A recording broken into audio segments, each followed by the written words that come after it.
Bonjour à tous, bienvenue sur la chaîne de Googlet. La chaîne de Googlet, c'est la chaîne où on discute de marketing, de nouvelles technologies. Aujourd'hui, on parle de la production créative puis de la motivation qui l'entoure. On passe à l'intro.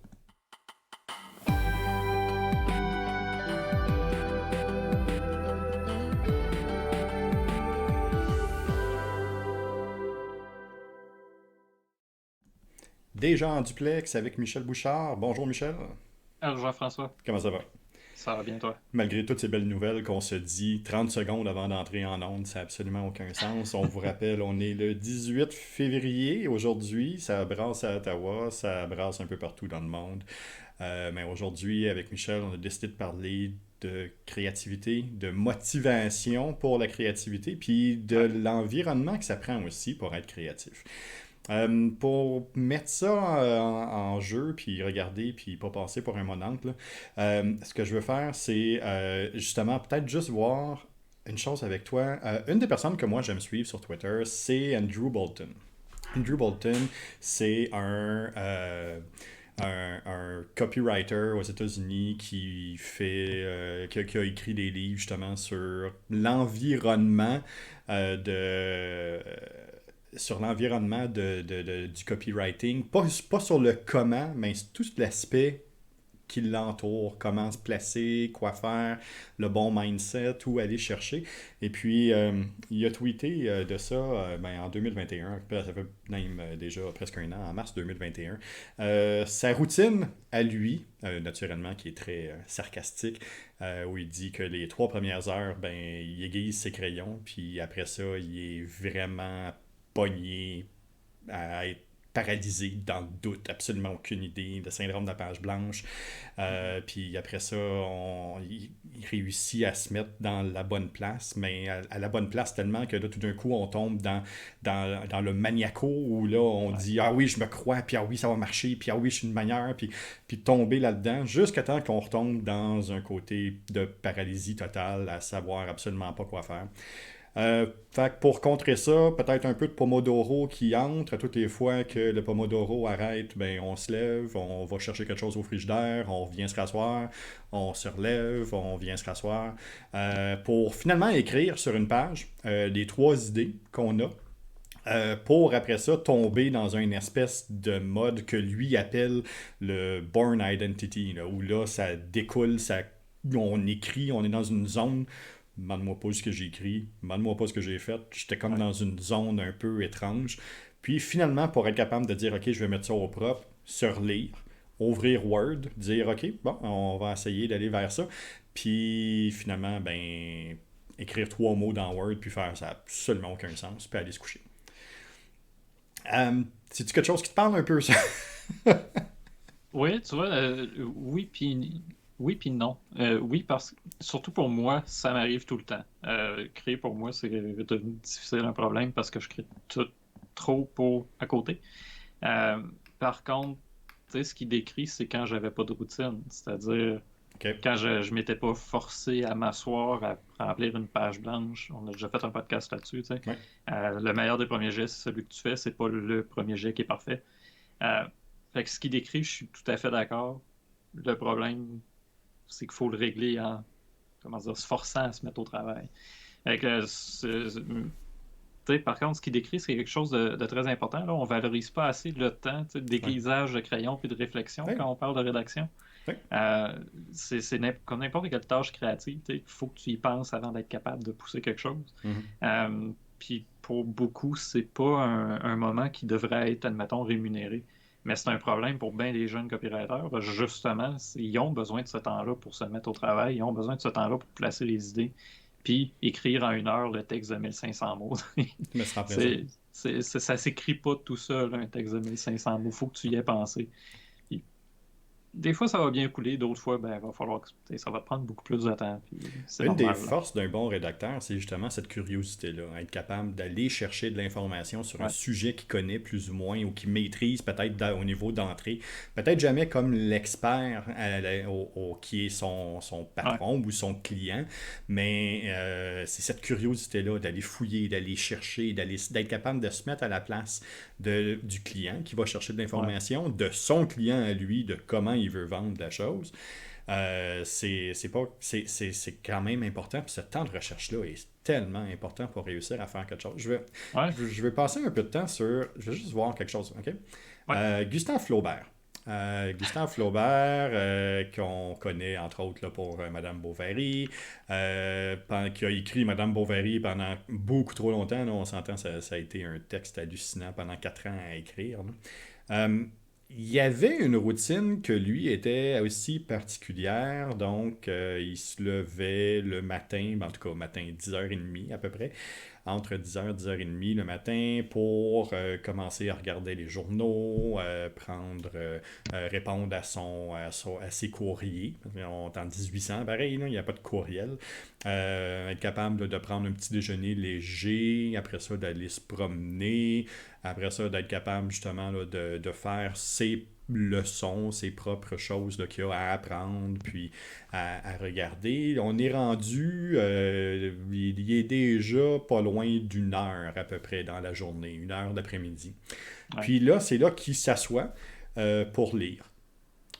Donc, il va lire des choses que lui a fait, il va lire des choses que des collègues alentour de lui ont fait. C'est comme ça, aller jusqu'à 9h, 10h le soir, où là, bon, ben, il va finalement souper, puis prendre le temps de parler là, à sa femme puis à sa mère. Aller jusqu'à à peu près 11h, et de 11h à 2h le matin, c'est là qu'il produisait.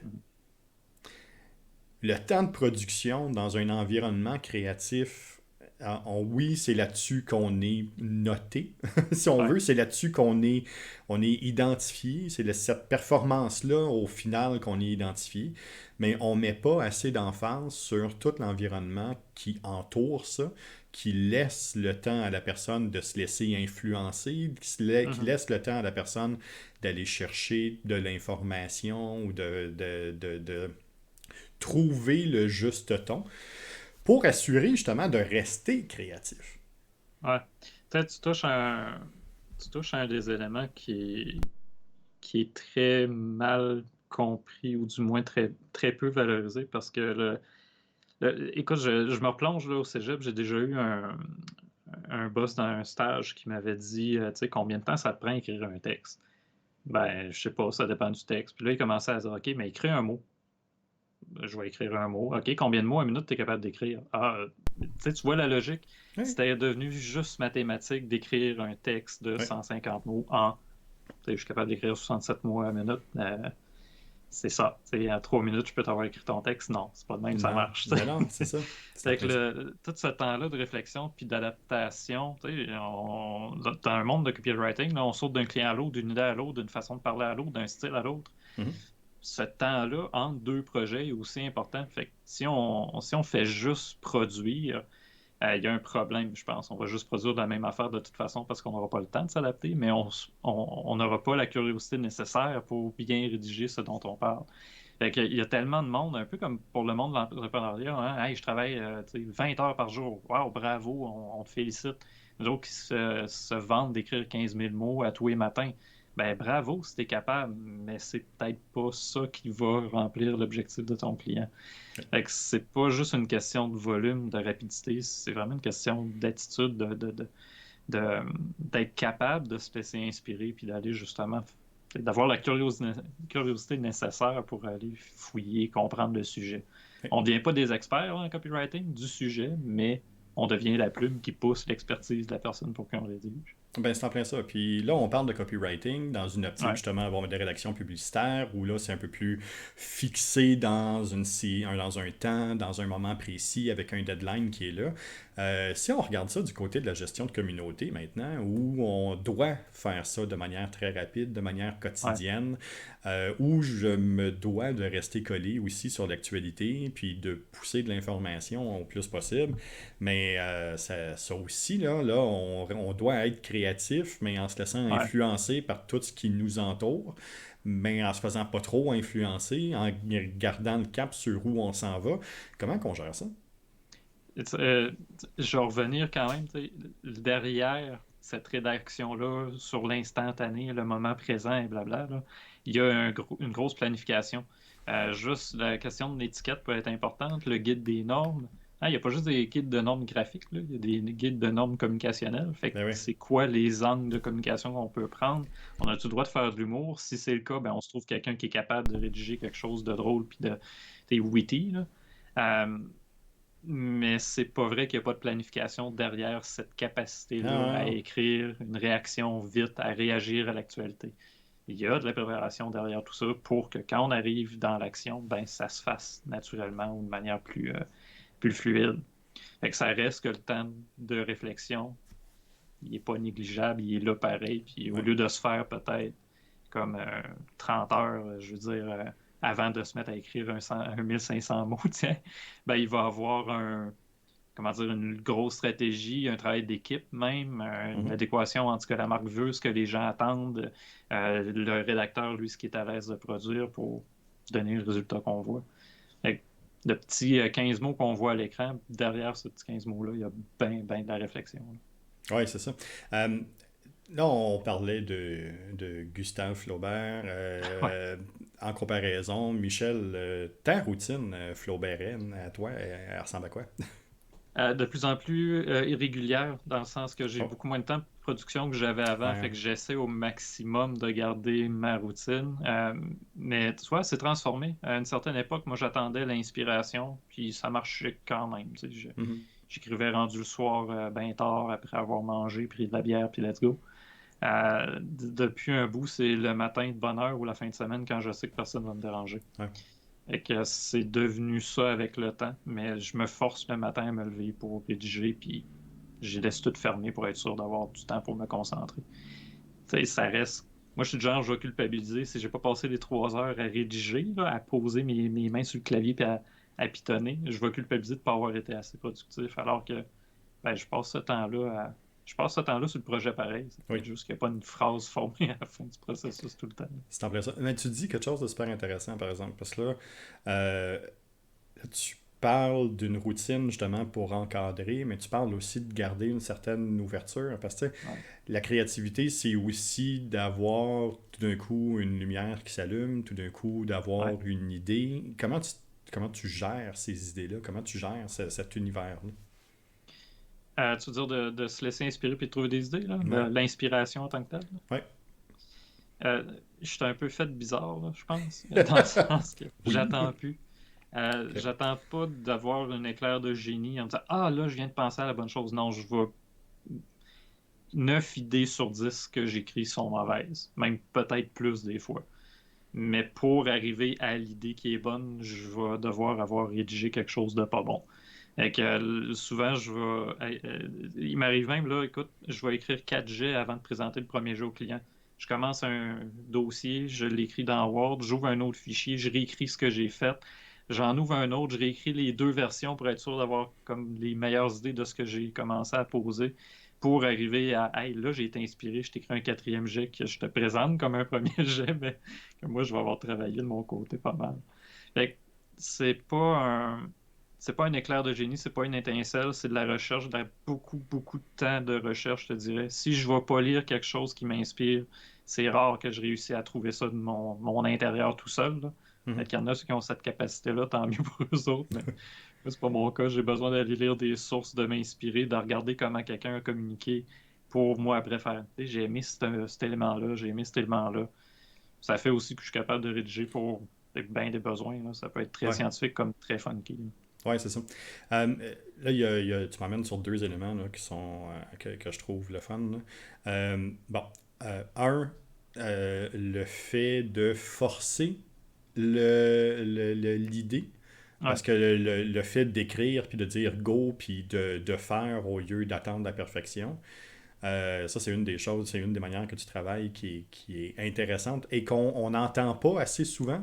On a tendance, je pense, à trop mettre de l'avant ou garder en mémoire ceux qui l'ont ultra facile. Puis, ah oui, j'ai écrit ouais. ça en 15 minutes. Puis, Ils te ouais, ouais. disent qu'ils l'ont ultra facile, Ouais, ouais. Jean-François, Ben, mais c'est ça. tu sais, Ben, écrire en finalement, 15 minutes, là, je le fais des fois. Je suis capable de pondre un texte en 15 minutes. Ce que je te dirais pas, c'est que derrière ce 15 minutes-là, tu as 10 heures, 3 jours, des fois, bien de l'insomnie puis du stress qui m'ont amené à hey, ce matin-là, là, j'avais toutes les notes à tout côté, était là. mais je Ouais. l'ai pianoté en 15 minutes. Mais je l'ai pianoté en 15 minutes. C'est comme une chanson.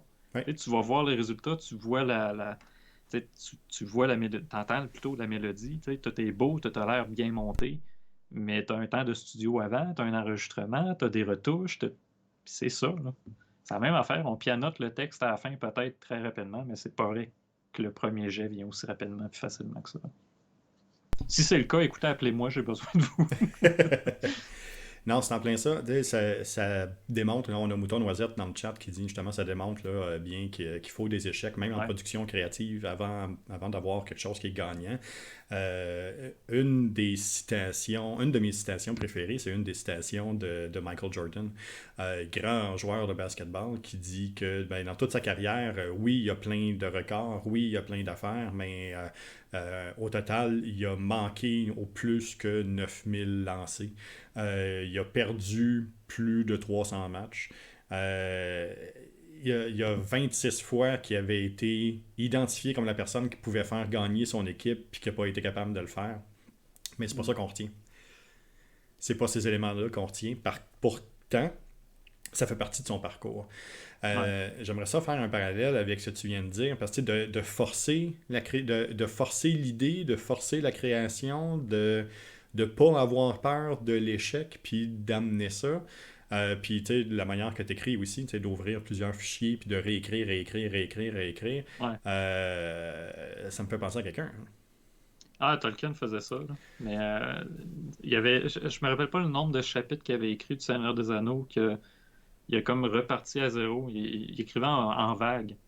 Et qu'il écrivait 2 chapitres, il revenait, il écrivait 2 autres chapitres en repassant sur un des deux, il revenait encore, ainsi de suite, sous forme de vague. Oui, je me suis laissé un peu inspiré par ça, mais je te dirais Balzac a été une influence à une certaine époque. Il faisait comme 22 heures à boire 25 cafés par jour. Euh, Longtemps, j'ai fonctionné de même. Tolkien est venu me calmer. Ouais, c'est ça. Il est Aussi venu comme étrange me que ça dire. peut paraître. Ouais. Fait que un peu moins maniaque qu'avant, mais maniaque autrement. Ouais. Tu sais, là, il faut que je le refasse, je suis obligé de revenir, tu sais. Alors qu'avant, c'était non maniaque, je le fais tout le temps, là. Ouais, tu parlais de Balzac. J'ai justement l'horaire que lui-même disait que c'était une orgie de travail. Ah non, ouais. Ou de 1 heure le matin aller jusqu'à 11 heures à peu près le matin. C'est là qu'il écrivait. Mhm. Après ça, pendant 1 heure, il faisait une sieste. Puis à partir de sa sieste, quand il revenait, ben là, c'était un 8 heures continu de boire du café puis essayer d'écrire, puis boire du café puis essayer d'écrire. Son record que lui-même a ajouté dans son journal, ça reste 50 tasses de café. Puis par la Ça n'a pas suite, de juste sens. pour bien sentir, il y a une demi-heure où il faisait de l'exercice, il marchait dans son jardin. Pour après ça, vers 8 9 heures le soir, là, aller prendre un bain, recevoir des visiteurs, bien manger, puis après ça, aller se coucher pour Mhm. repartir le processus après ça le lendemain. C'est un bourreau de travail un peu. Non, quand on parle de quelqu'un qui force l'idée, qui force la méthode, Ouais, qui force la manière, lui, il était vraiment là-dedans. ouais, tu sais, tu dis forcer l'idée. Oui, Puis je sais pas si je le formulerais forcer l'idée que se forcer à la trouver. oui, Parce que c'est pas en l'attendant qu'elle va venir, c'est en essayant, tu sais, c'est en faisant. Un peu comme les frappeurs au baseball, tu sais, ils ont un gros pourcentage d'échecs, mais on mesure leur pourcentage de oui, réussite. ah oui, C'est la même affaire. Plus tu vas écrire de mots puis de façon de tourner une phrase, plus tu as de chances de trouver la bonne. oui. Moins tu le fais, ben, plus tu as de chances d'échouer. Mhm. Tantôt, Mouton Noisette écrivait dans le chat, tu sais, l'échec est important. Comment qu'elle a dit ça? Ça démontre bien que les échecs, même en production créative, euh, avant d'avoir un gagnant, puis je te dirais, le nombre d'échecs que tu as avant de présenter ton premier geste, c'est probablement ça qui fait que ton premier geste ne sera pas un échec, ou du moins Ouais. qu'il y a moins de chances que ce soit un échec. Mhm. T'es mieux de vivre tes échecs dans tes idées que tu pitches qui sont pas bonnes que de le vivre quand tu le présentes au client. Ouais.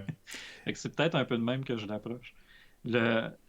Une des choses là, que, tu sais, on parle de routine, là, une des choses peut-être que j'aimerais qui passe bien pour les gens qui rédigent puis qui ont de la misère, un peu comme moi, des fois, accepter que le matin à 7 heures, ils sont pas capables d'écrire un texte de 1500 mots ou que le soir, là, ils ont juste écrit 300 mots dans leur journée. Là. Marcel Proust aurait écrit la majorité de son œuvre dans son lit.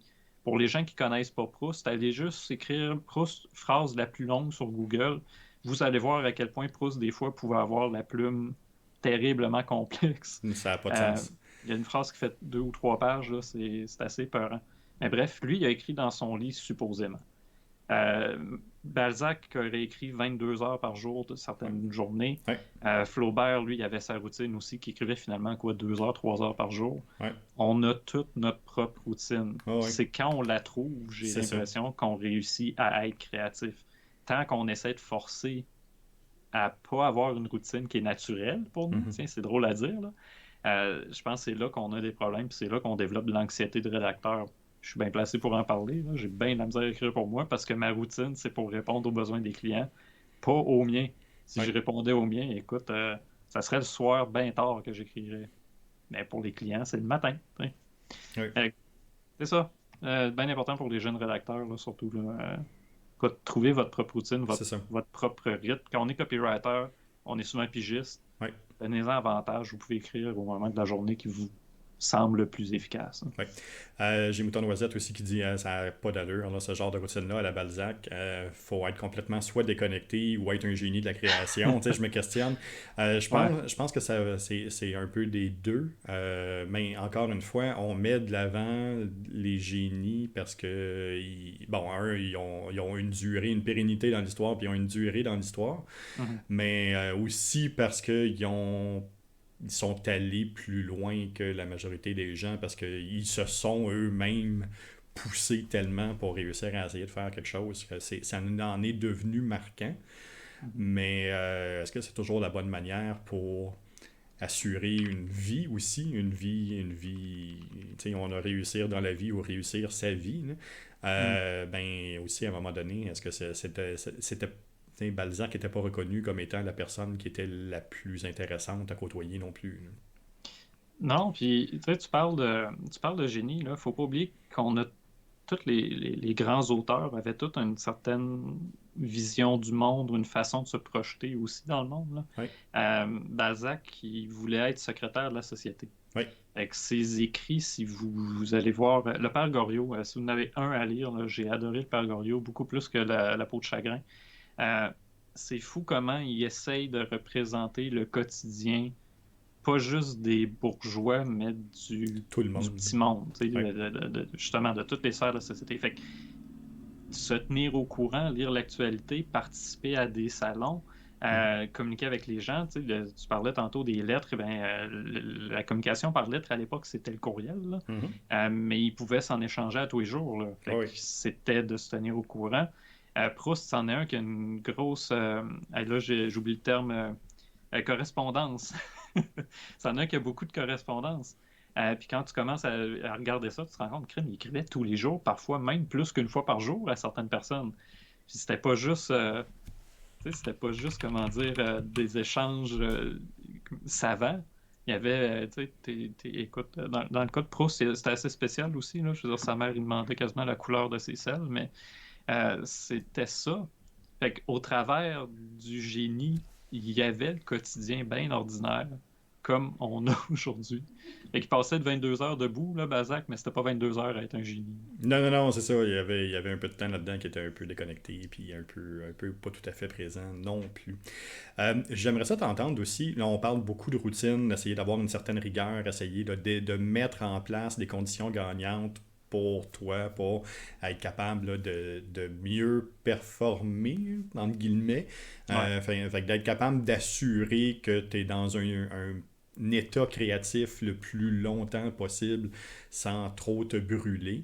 Qu'est-ce que tu penses du papillonnage? Du papillonnage d'un projet vers l'autre, puis de se promener d'un petit peu là, un 15 minutes là, un 15 minutes là, puis qu'est-ce que tu penses de ça? Ça peut... Écoute, pour vrai, des fois ça fonctionne, des fois ça fonctionne pas pantoute. De mon expérience à moi, souvent ça fonctionne quand c'est des projets qui se ressemblent pas. Quand c'est des projets qui m'obligent à réfléchir autrement, fait que ce que ça donne, c'est que mon cerveau passe d'un mode à l'autre.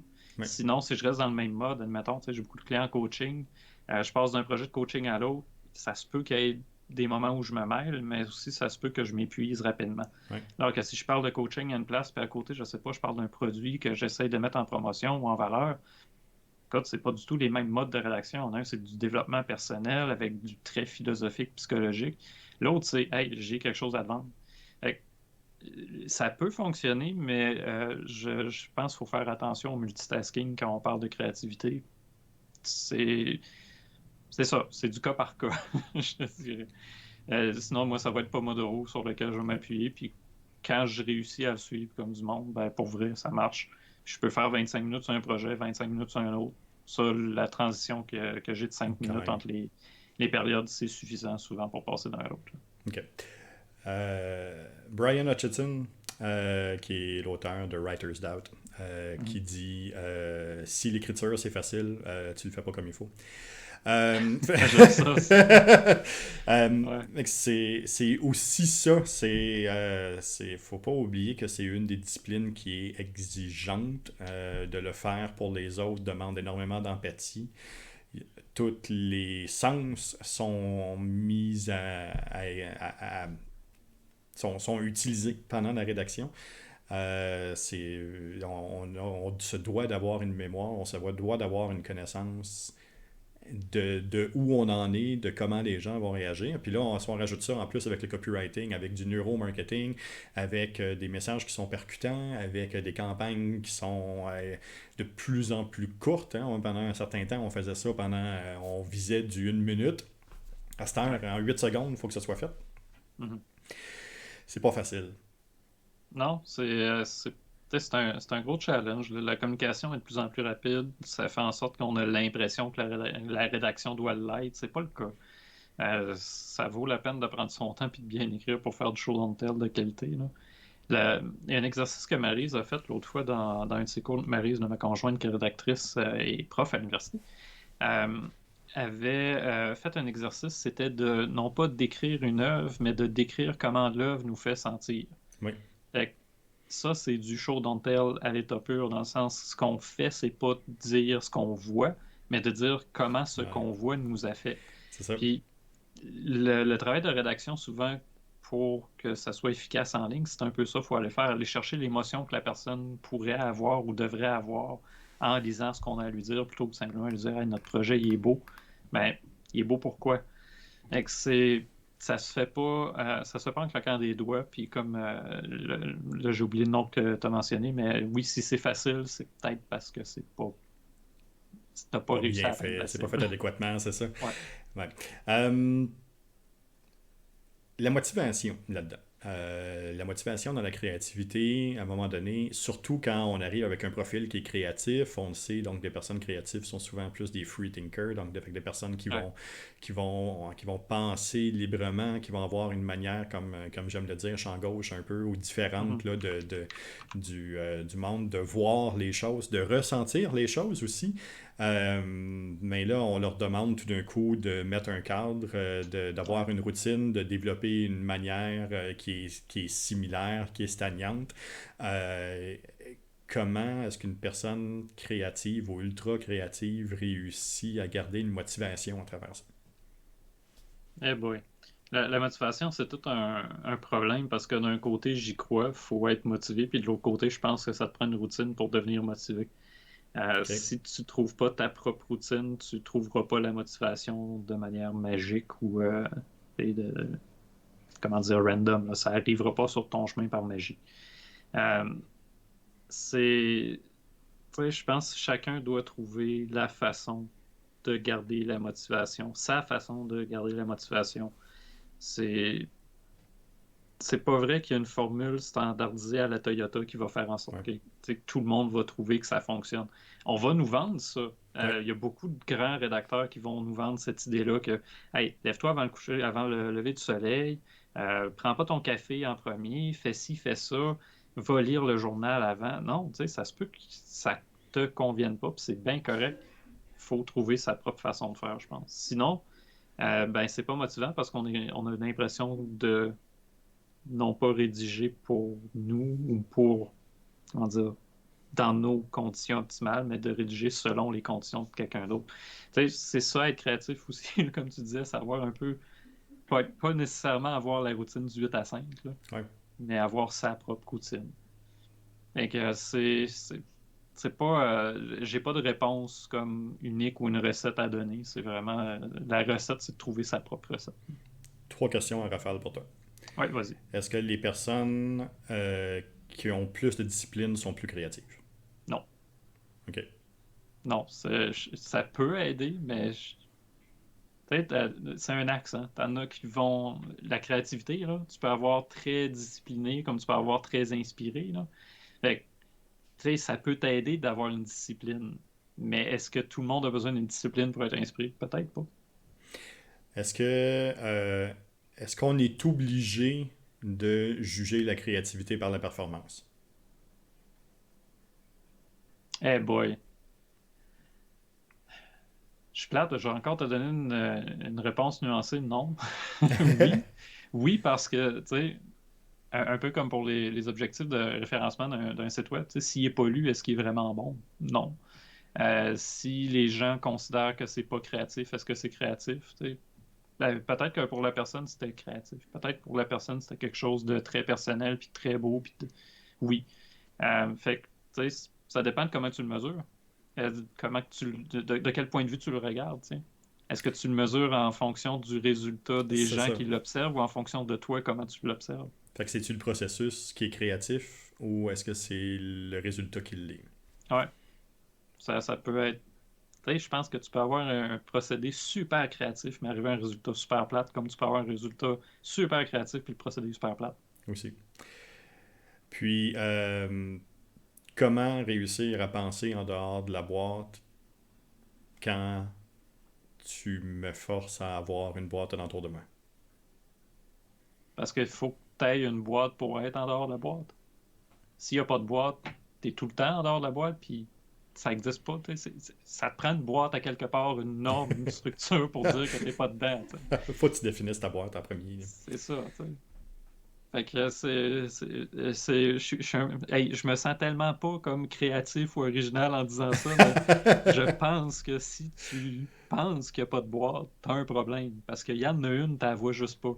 Et c'est souvent même, je vais pas faire de peine à personne, là, mais j'ai l'impression que ceux qui pensent qu'il n'y a pas de boîte et qui sont tout le temps dehors de la boîte, c'est ceux qui sont le plus dans la boîte. C'est bon ça. Michel, ça fait déjà plus de 30 minutes, 34 minutes même, qu'on discute de créativité, qu'on discute de motivation alentour de la créativité. Je vous rappelle qu'on est sur le podcast de Cogoulet. Vous pouvez nous écouter en audio, vous pouvez nous suivre sur toutes les différentes plateformes de podcast audio. Vous pouvez nous suivre aussi sur YouTube tous les lundis dès 9h ou vous, si vous voulez nous voir la binette live les vendredis 15h sur Twitch. C'est aussi la chaîne de Gogoulet, la chaîne où on discute d'un sujet qui est pigé dans un pot avec l'infâme pot. Ah, c'est déjà l'heure du pot. C'est Hey. déjà l'heure du pot, imagine.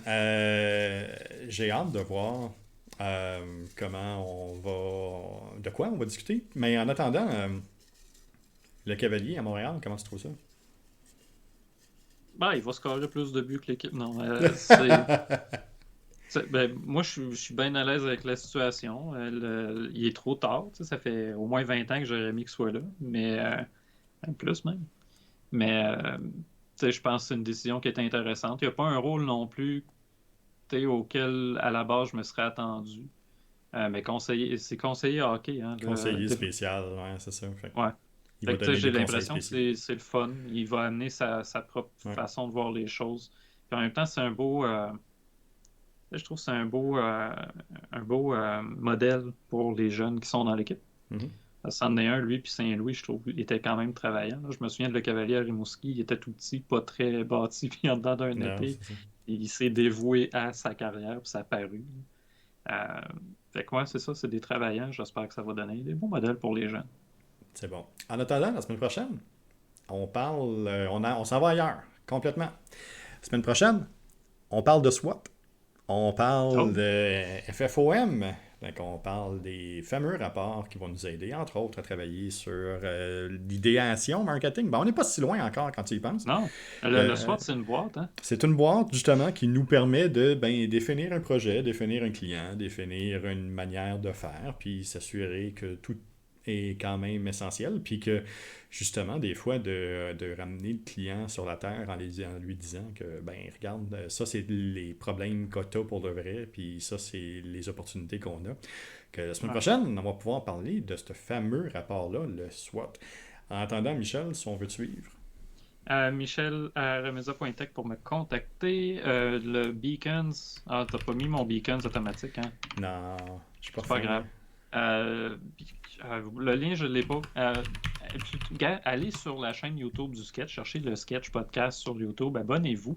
Puis sinon, sur Twitch, on est présent lundi prochain à 16h. Puis on va continuer le sujet aujourd'hui, mais je vais amener ça vers justement écrire SEO. Là, c'est vrai que ça tue la créativité. Parce qu'on a Oh, souvent l'impression que d'écrire avec des balises, ça fait qu'on est moins créatif, alors que dans ma tête, c'est non. On peut être très créatif à l'intérieur de balises. Fait juste penser à un sonnet, là. Il y a des normes pour écrire un sonnet, ben ça demeure quand même une façon très créative d'écrire des poèmes. exact. De mon côté, beacons.ai, /gogoulet, je vous invite à aller voir cette plateforme-là aussi pour être capable de voir toutes les différentes plateformes sur lesquelles je suis présent. N'hésitez pas à nous faire parvenir vos sujets, vos questions ou les différentes demandes que vous avez pour qu'on soit en mesure d'en discuter sur le podcast. Puis, il y a des belles choses qui s'en viennent encore. Encore quelques semaines, je pense, on va avoir des belles annonces pour vous. Donc, n'hésitez pas à nous suivre, n'hésitez pas à vous abonner. Suivez-nous sur Instagram, pas sur Instagram, pas en tout, je suis pas là, ça sert à rien. Mais suivez-nous sur, suivez-nous sur YouTube, suivez-nous sur Twitch, suivez-nous sur les différentes plateformes audio. C'est toujours un plaisir de discuter avec vous. Michel, encore une fois, un grand merci pour cette semaine. C'était beaucoup plus concentré sur toi, étant donné que Ouais, c'était toi qui es l'expert en rédaction. Puis j'avais vraiment le goût d'aller fouiller un peu dans ta tête, essayer de comprendre comment tu penses un peu plus. ben, merci de Puis, l'opportunité d'en avoir parlé, parce que toujours un j'en parle plaisir. pas souvent. Non, c'est Quand ça. j'ai Puis, l'occasion d'en parler un peu, j'aime ça. Faudrait que j'en parle plus souvent. ben, c'est ça, tu parles pas souvent de ton processus, puis t'as un processus, t'as une manière de s'assurer de rester productif et créatif que je trouve super intéressante. Fait que non, c'est important de le mettre de l'avant. Fait que pendant que le soleil passe à travers ma fenêtre puis qu'il est en train de scraper mon blanc un peu partout, comme ça, ouais, on est en train de rechanger. Ben, je vous remercie pour la fabuleuse semaine. Suivez-nous sur les différentes plateformes, puis on se revoit ben, la semaine prochaine. Merci Michel. À la prochaine.